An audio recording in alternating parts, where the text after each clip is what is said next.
Peace, family. Why you don't feel in alignment with your ideal self. Listen, we're back with another video. MJ the Mastermind here. Listen, if you're somebody that is focused on personal development and creating the reality of their dreams, you want to watch this video, like, comment, and subscribe. So why you may not feel in alignment with your ideal self, your highest self, the best version of yourself. Where do we start with this? The first thing is, like, a lot of people don't feel in alignment with their ideal self is because they don't even know who their ideal self is. They haven't defined it. They don't even really know what that version of themselves look like. But let's take it back first. You know, like when we're growing up, like we start as kids and we grow up through life, but we're conditioned with a set of programs, throughout our lives. And when we're first born,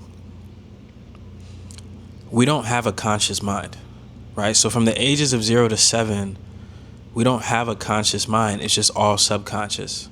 So we're very susceptible to getting programmed by our environment, right? And the reason why that is because we have to learn, right? There's so many things that we have to learn from we come out of the womb to just the process of life, right? So the way that we're designed is those first 7 years of life, from the ages of 0 to 7, like our subconscious mind is wide open.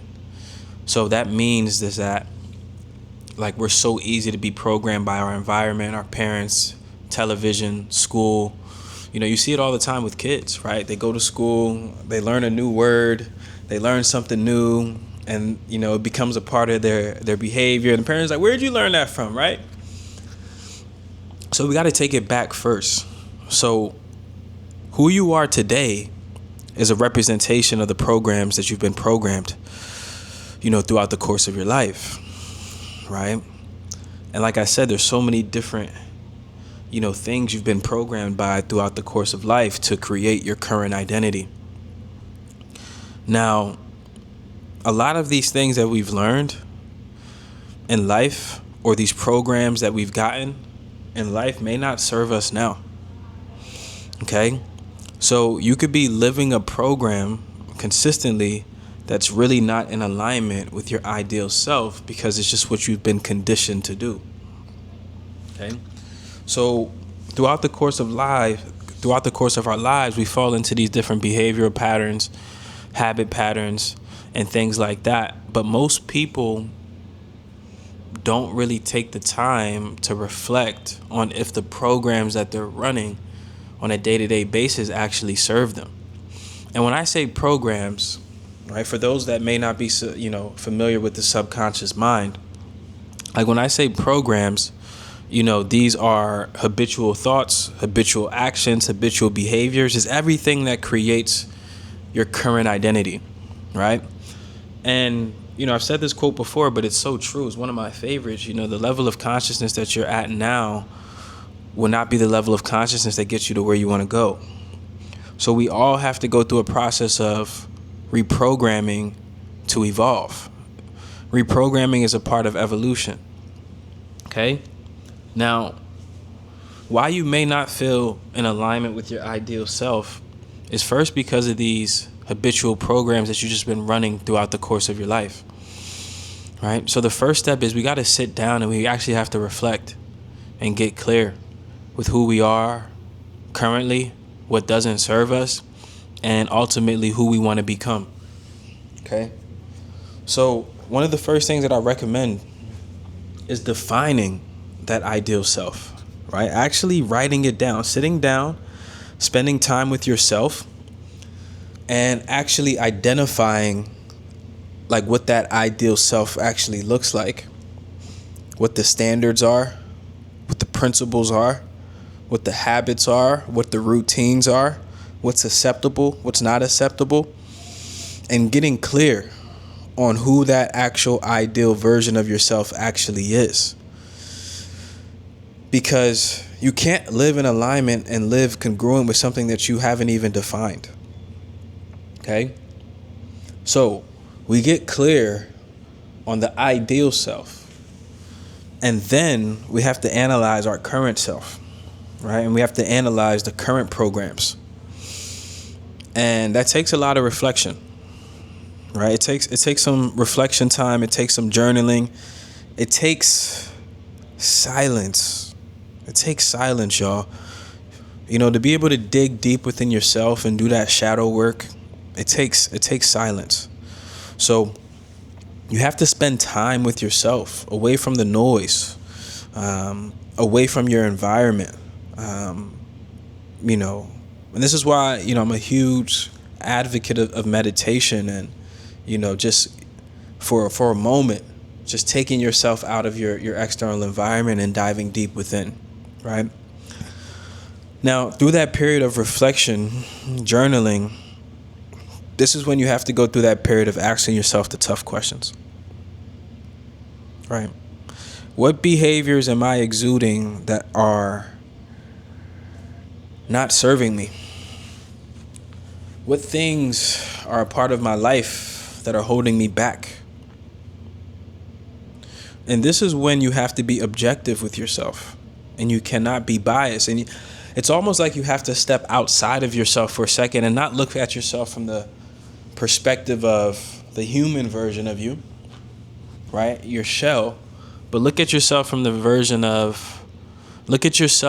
perspective of your higher self. Like, strip away the ego, strip away the emotions that come with having this conversation and dialogue with yourself. And like I said, strip away all the biases, strip away, you know, all of the wants, right? Like, this has to be a conversation that is completely non-biased. Like, you have to be 100% real with yourself.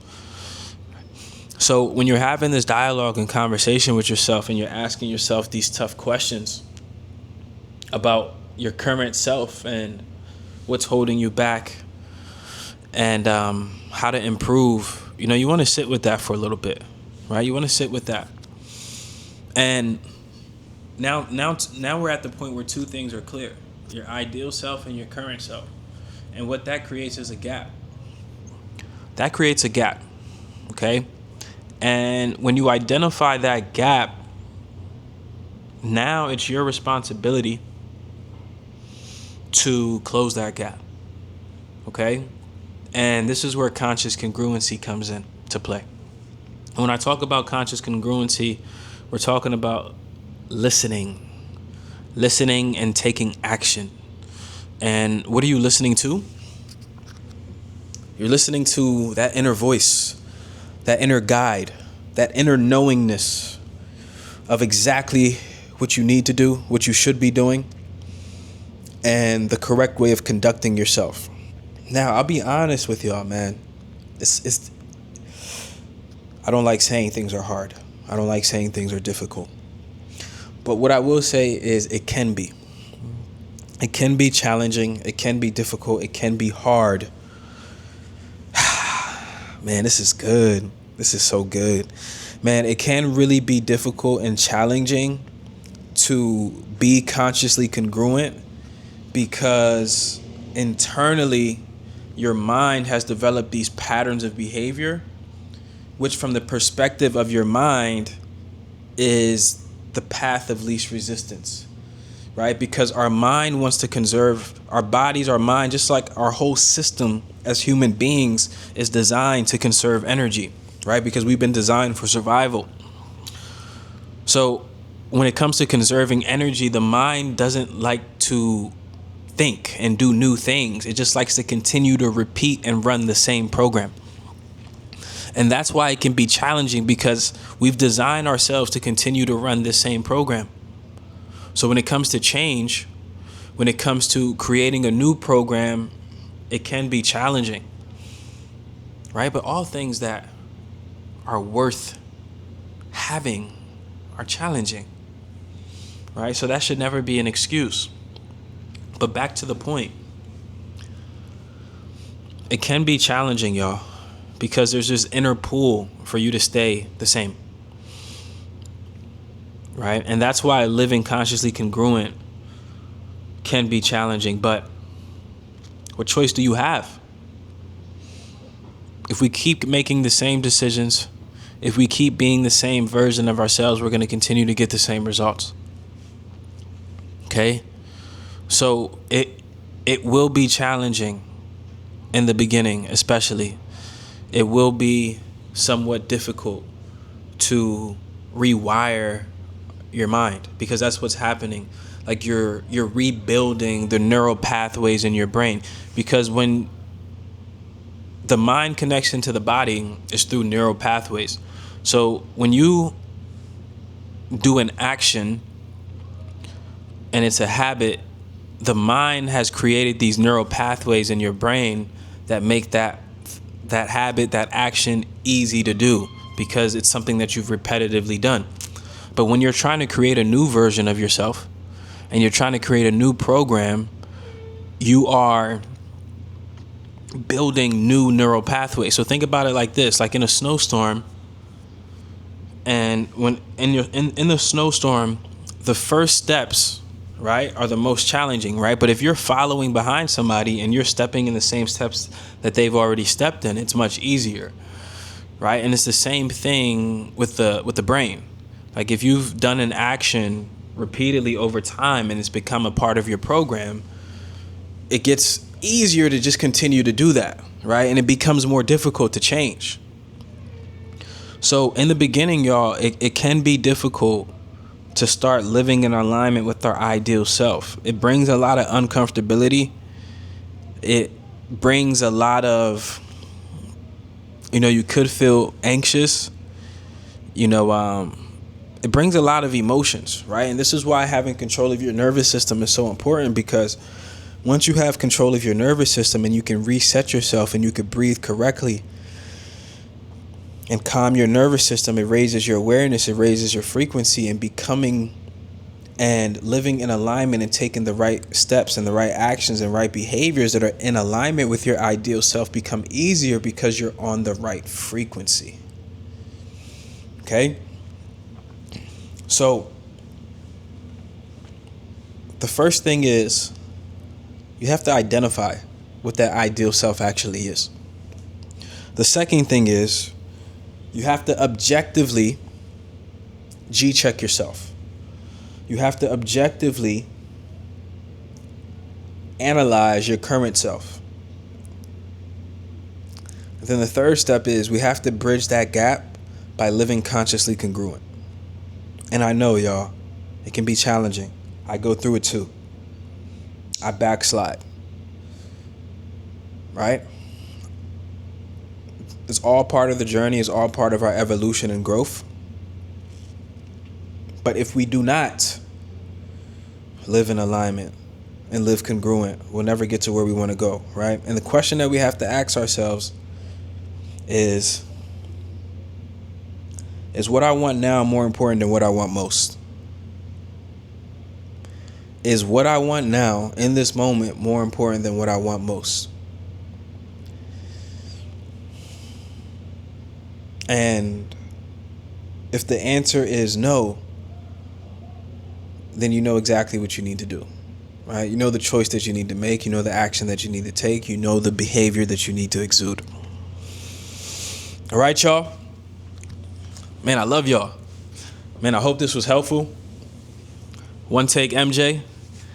Man, make sure y'all like, comment, subscribe. Connect with me on Instagram. Send me a message if you're taking anything away from these videos, man. And, go back and watch the ones before this too if you're new. All right? But yeah, we're going to continue to raise our consciousness, our frequency, our knowledge, our wisdom, our understanding throughout this journey of life, y'all. And continue to tap in. Much love. Peace.